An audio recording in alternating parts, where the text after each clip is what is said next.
तूने क्या कर डाला, मर गई मैं, मिट गई मैं, हो जी, हाँ जी, हो गई मैं। जितने भी रियलिटी शोज आज हम टीवी पे देखते हैं, इंडियन आइडल हो या सारेगामापा लिटिल चैम्प्स हो, इनमें मैंने मुंबई में या इंदौर में राम लला की देखो सूरत लुभानी, देख के अखियों में भर आया पानी। हनुमान तुम भी जल्दी आओ राजधानी, आओ राजधानी। मेरे राम तुमको मंदिर बुलाने अयोध्या के वासी आए हैं। मैं गुरुओं से सीखा, तुमको हम दिल में बसा लेंगे, तुम आओ तो सही। भाषण देने के लिए और पार्लियामेंट विजिट करने के लिए जो सेंट्रल गवर्नमेंट होती है और मिनिस्ट्री होती है, उन्होंने इनविटेशन दिया था, इनवाइट किया था, तो सौभाग्य से मुझे वहाँ जाने का मौका मिला था। तो गाने लिखने का भी शौक है। हाँ। और आपने एक ऐसा भी गाना लिखा है जिसको आपने खुद ही कंपोज किया है। हाँ। तो हम चाहते हैं कि आप दर्शकों के लिए वो गाना प्रस्तुत करिए। पहले तो मैं शायर था, आशिक बनाया आपने, दर्दे दिल दर्दे जिगर दिल में जगाया आपने।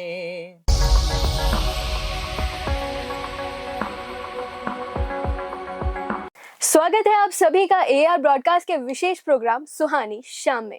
आज हमारे साथ मौजूद है हरदा की संगीत दुनिया के प्रचलित युवा कलाकार ज्योतिर्मय शुक्ला, जो अपनी गायकी के लिए पूरे शहर में जाने जाते हैं। स्वागत है आपका ज्योतिर्मय जी। धन्यवाद। आप एक युवा कलाकार हैं और ये कहना गलत नहीं होगा कि आप बहुमुखी प्रतिभा के धनी हैं, क्योंकि इनका एक ऐसा भी रूप है जिससे बहुत ही कम लोग रूबरू हैं। ये लेखक है जो बहुत ही उम्दा शायरी और कविताएं लिखते हैं और भाषण प्रतियोगिताओं में भी आपका वर्चस्व देखने को मिलता है, जिसके चलते भाषण के क्षेत्र में आपको राष्ट्रीय स्तर पर मध्य प्रदेश को रिप्रेजेंट करने का मौका मिला है। आप काफी पोइट्री शोज में भी अपना परफॉर्मेंस दे चुके हैं। तो इसी के साथ कार्यक्रम की शुरुआत आपकी चंद पंक्तियों के साथ करते हैं। नमस्कार, मैं सबसे पहले तो यार ब्रॉडकास्ट को बहुत बहुत धन्यवाद देता हूँ कि उन्होंने मुझे आज इस स्टूडियो में आमंत्रित किया है, और सबसे पहले तो शुभकामनाएं देता हूँ इस स्टूडियो को। और आपके ही नज़र एक शेर है कि चांद से फूल से या मेरी ज़ुबान से सुनिए, हर तरफ आपका ही किस्सा है जहाँ से सुनिए। वाह वाह वाह वाह। ज्योतिर्मय जी, अब मैं आपसे पूछना चाहूँगी कि आपने गायकी की शुरुआत कब से कैसे करी? गायकी की शुरुआत ऐसा है कि स्कूल टाइम में जब सेकंड या थर्ड क्लास में थे, तो स्कूल्स में जो कंपटीशन होते थे, उस टाइम मेरे को तो ऐसा नहीं पता था कि मैं गाता भी हूँ या मेरी आवाज़ वैसी है, लेकिन घर पे जो पेरेंट्स हैं, मम्मी है, पापा हैं, वो लोग कुछ ना कुछ ऐसा प्रिपेयर करवा के भेजते थे। तो वहाँ से परफॉर्म करना, फिर कुछ ना कुछ प्राइज़ जीतना, फर्स्ट सेकंड थर्ड जैसा भी, तो वहाँ से कह सकता हूँ कि शुरुआत हुई है। और फिर जैसे जैसे स्कूल टाइम में ही आगे बढ़े हैं, तो स्कूल्स का, टीचर्स का बहुत सपोर्ट रहा है इस टैलेंट या इस कला के पीछे। तो उसी कारण से आज जितना भी थोड़ा बहुत मैं गा लेता हूँ, वो उन सब का आशीर्वाद है, और जितने भी गुरुओं से सीखा है उन सब का आशीर्वाद है। तो ये कहना गलत नहीं होगा कि आपने बचपन से ही गाना शुरू कर दिया था। तो हम चाहेंगे कि दर्शकों के लिए आप अपना सबसे पसंदीदा गाना सुनाइए। कैलाश खेर का एक एल्बम, एक सॉन्ग है तेरी दीवानी, मैंने सबसे पहले एक स्टेज पे परफॉर्म किया था, इसलिए मैं वही सुनाना चाह रहा हूँ जी। तेरे नाम से जी लूं, तेरे नाम से मर जाऊं, तेरी जान के सदके मैं कुछ ऐसा कर जाऊं। तूने क्या कर डाला, मर गई मैं, मिट गई मैं, हो जी, हाँ जी, हो गई मैं। तेरी दीवानी दीवानी, तेरी दीवानी दीवानी। वाह ज्योतिर्मय जी, वाकई आपकी आवाज बहुत ही मधुर है। अब मैं आपसे जानना चाहूंगी कि आपकी संगीत में रुचि कैसे बढ़ी, आपने किन किन स्टेजों पे परफॉर्म किया है और आपका अनुभव कैसा रहा है? रुचि का ऐसा है कि स्कूल टाइम में परफॉर्म करते थे तो टीचर्स का सपोर्ट था, धीरे धीरे वो लोग भी सिखाते थे कि किस टाइप के गाने गाना है, कॉम्पिटिशन्स में कैसे परफॉर्म करना है। उसके बाद धीरे से पापा ने बताया और साथ में जो टीचर्स थे उनने बोला कि सीखना चाहिए म्यूज़िक। तो क्लासिकल सिंगिंग की ट्रेनिंग स्टार्ट करी थी, हरदा में ही गुरुओं से सीखा। और प्रयाग समिति विश्वविद्यालय करके एक म्यूज़िक की संस्था है, तो वहाँ से 3 ईयर का डिप्लोमा भी किया, अभी भी उसकी ट्रेनिंग चालू है।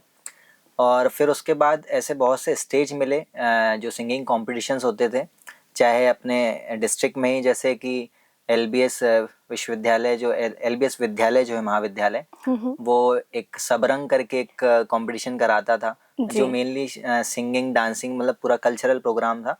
तो उसमें भी परफॉर्म किया, उसमें भी प्राइज मिला था, वो भी एक प्रोत्साहन का स्टेज था मतलब मेरे लिए। उसके बाद जो जितने भी रियलिटी शोज आज हम टीवी पे देखते हैं उनमें उतना आगे नहीं जा पाया, बट हाँ कि जो शुरू की स्टेजेस होती हैं, फर्स्ट स्टेज या सेकंड स्टेज, वहाँ तक इंडियन आइडल हो या सारेगामापा लिटिल चैम्प्स हो, इनमें मैंने मुंबई में या इंदौर में ऑडिशंस भी दिए हैं।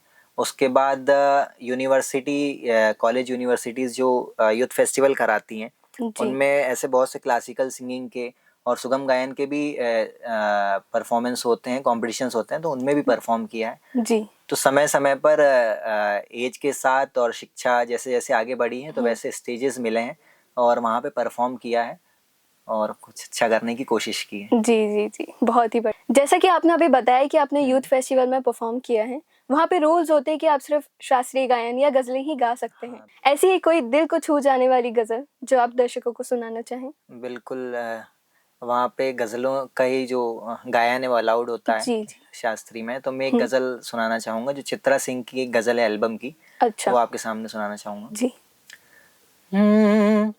तुमको हम दिल में बसा लेंगे, तुम आओ तो सही,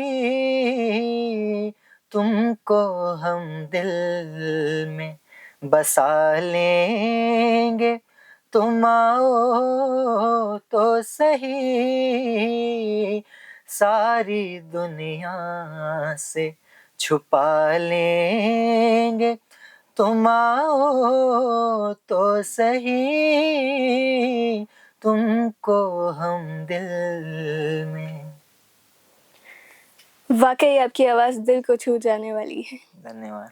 अब जैसे कि आपने पहले बताया था कि आपने भाषण प्रतियोगिताओं में भी पार्टिसिपेट किया है और जिसके लिए आप पार्लियामेंट तक भी गए हैं, तो उस जर्नी के बारे में आप दर्शकों को कुछ बताइए। हाँ बिल्कुल, एक जो मिनिस्ट्री ऑफ यूथ अफेयर्स है उसके अंडर में जो नेहरू युवा केंद्र संगठन जितने भी हैं, तो उनके अंडर में एक डिक्लेमेशन कॉन्टेस्ट करके एक भाषण प्रतियोगिता होती है जो हर साल देश हित के जो भी टॉपिक हैं वो उन टॉपिक्स पर वो भाषण प्रतियोगिता होती है जी। तो जिसमें ब्लॉक लेवल से डिस्ट्रिक्ट लेवल से स्टेट लेवल और नेशनल लेवल तक के पूरे उसमें लेवल्स हैं। तो उसमें मैंने यहाँ पर डिस्ट्रिक्ट लेवल में परफॉर्म किया और वहाँ पर फर्स्ट आने के बाद स्टेट में परफॉर्म किया था जहाँ पर लगभग 55 से 60 जो कॉम्पिटिटर थे उन लोगों ने सेम टॉपिक पे भाषण दिए थे। तो उसमें मेरा बाय चांस तो नहीं बोलूँगा मतलब जितनी भी जैसी प्रिपरेशन थी और पापा ने जितना भी बताया था उस मेहनत से वहाँ पर मेरा फर्स्ट प्राइज़ लगा था। तो उस कॉन्टेस्ट में मतलब मैं स्टेट विनर रहा था। और उसके बाद जितने भी ऐसे यही जो ये कॉन्टेस्ट होता है ये हर स्टेट में होता है। तो फिर उसके बाद जितने भी स्टेट विनर थे उन लोगों को पार्लियामेंट में 31 अक्टूबर को जो सरदार वल्लभ भाई पटेल की जयंती रहती है उस दिन पार्लियामेंट में भाषण देने के लिए और पार्लियामेंट विजिट करने के लिए जो सेंट्रल गवर्नमेंट होती है और मिनिस्ट्री होती है उन्होंने इनविटेशन दिया था, इनवाइट किया था। तो सौभाग्य से मुझे वहाँ जाने का मौका मिला था। तो ऐसा वो सफ़र पूरा रहा। अच्छा अच्छा, आपको बहुत बहुत बधाई। Thank you so much. जैसा कि हम जानते हैं आपको गाने लिखने का भी शौक है। और आपने एक ऐसा भी गाना लिखा है जिसको आपने खुद ही कंपोज किया है।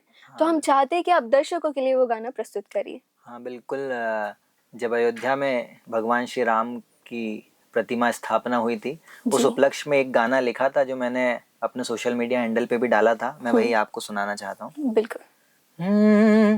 राम लला की देखो सूरत लुभानी, देख के अखियों में भर आया पानी, हनुमान तुम भी जल्दी आओ राजधानी, आओ राजधानी, मेरे राम तुमको मंदिर बुलाने, अयोध्या के वासी आए हैं।